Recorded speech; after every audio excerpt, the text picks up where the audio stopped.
What's up YouTube, it's your boy 2T's back at it again with another video. And today we're doing something a little different. It's been 5 years since Call of Duty Black Ops Cold War dropped in 2020. But here in 2025, does it still feel good? Does it still have life? Or has the franchise moved past it and left this one behind? See, today I'm going to replay multiplayer and test performances and decide, is Cold War the last great Call of Duty? Let's get into it.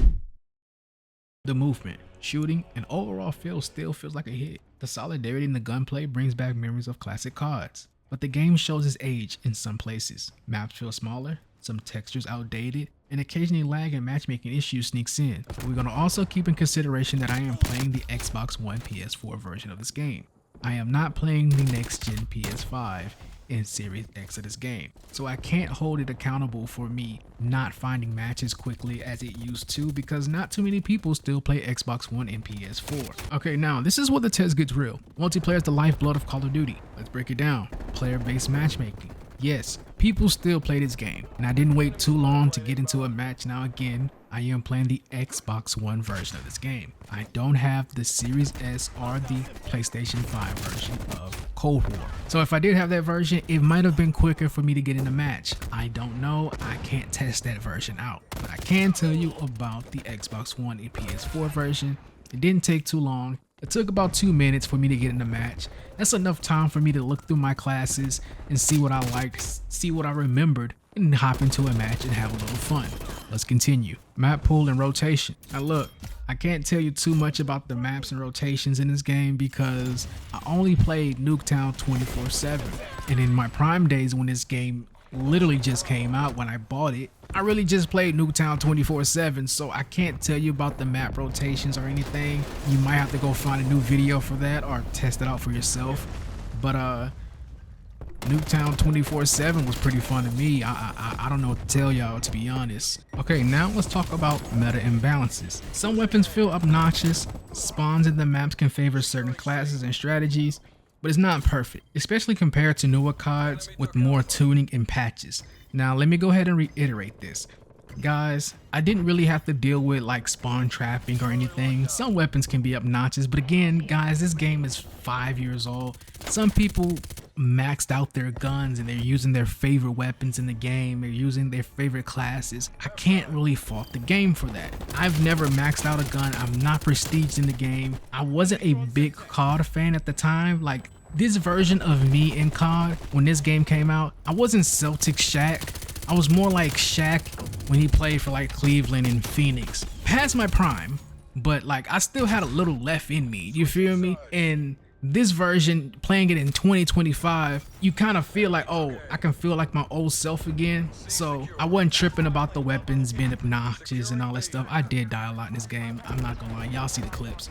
Spawn trapping, I didn't have to deal with that too much. Again, I only played Nuketown 24/7. There's only 6 spots that you spawn in this game, or in this map, excuse me. The 2 houses, in the back of the 2 houses you could spawn in, and outside the houses, like on the side. So it's like 6 spots you can spawn in this game. I didn't have to deal with too much spawn trapping. Even if they did spawn trap me, I can't be mad. This is the smallest map on the game, guys. Now let's talk about cheats, hacks, and toxicity. There's none in this game, not in the big 2025. I had fun.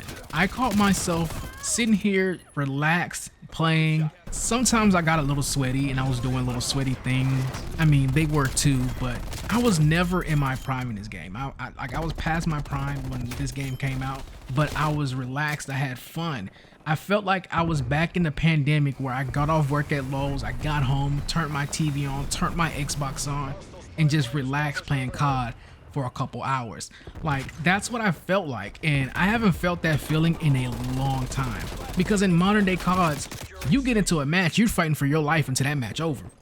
You're gonna be fighting for your life every match for hours. If you play for hours, you're gonna be fighting for your life for hours.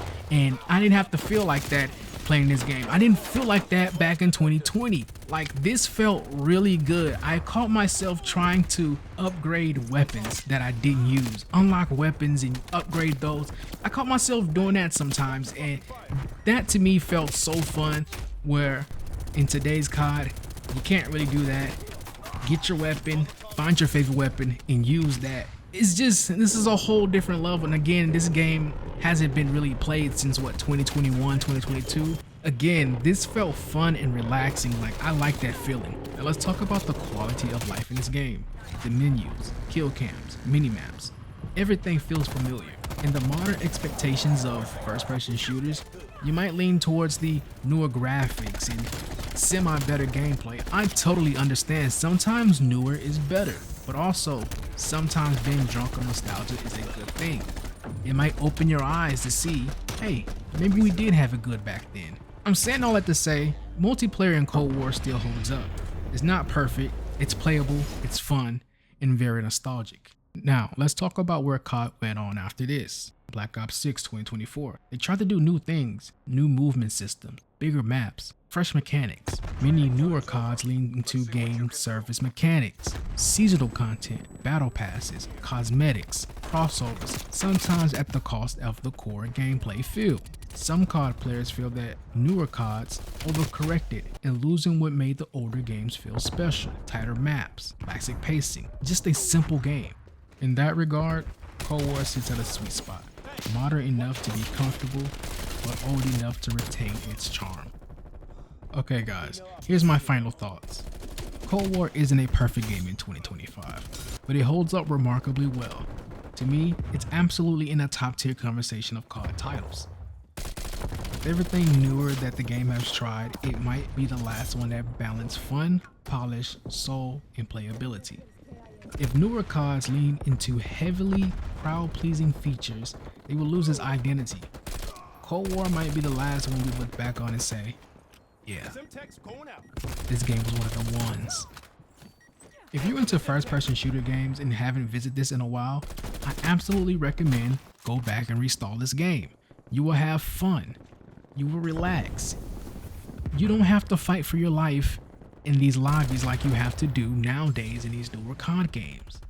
You will have fun. I guarantee you that. Guys, if you made it this far, thank you for watching. Drop a comment down below. Do you still play Cold War? Do you like the newer COD titles?